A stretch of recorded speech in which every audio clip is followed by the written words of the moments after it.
As I'm getting ready for date night, I'm going to share with you some details about my first surrogacy journey. I had done all my research and decided that I definitely wanted to be a surrogate. I decided on what agency I wanted to go through, and when I did a matching meeting with that agency to talk through really what my expectations were and what my hopes were as far as who I wanted to carry for, I said I had no preferences. I ended up caring for a couple that lived on the East Coast and were in their either early to mid 50s and had just been through the ringer of heartbreak trying to have a child of their own.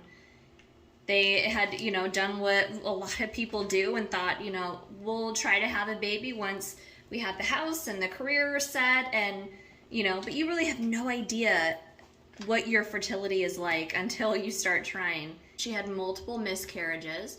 She had considered adoption, and at the end of the day, that just wasn't right for them. So they pursued surrogacy, and ultimately they needed an egg donor as well. I did not donate those eggs. Every baby I've ever carried, aside from my own, I've just been the gestational carrier, so not genetically related.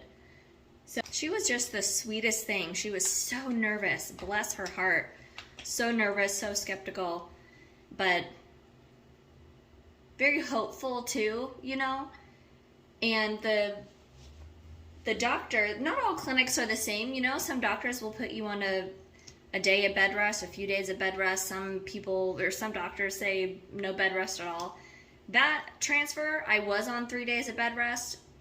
Every transfer since then, I have not been on bed rest. So while I was on bed rest, we stayed in a hotel in Houston close to the fertility clinic, and she cooked all day long for my husband and I. We had a hotel with a little kitchenette, and her and my husband went to a local Asian food market and got a bunch of food, and this woman cooked so good for us. We ate so good for 3 days. It was awesome.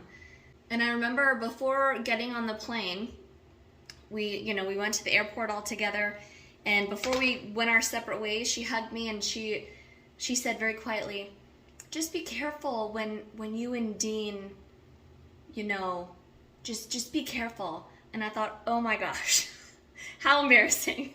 And she really ended up being nervous about more than just my husband and I having sex. She was nervous about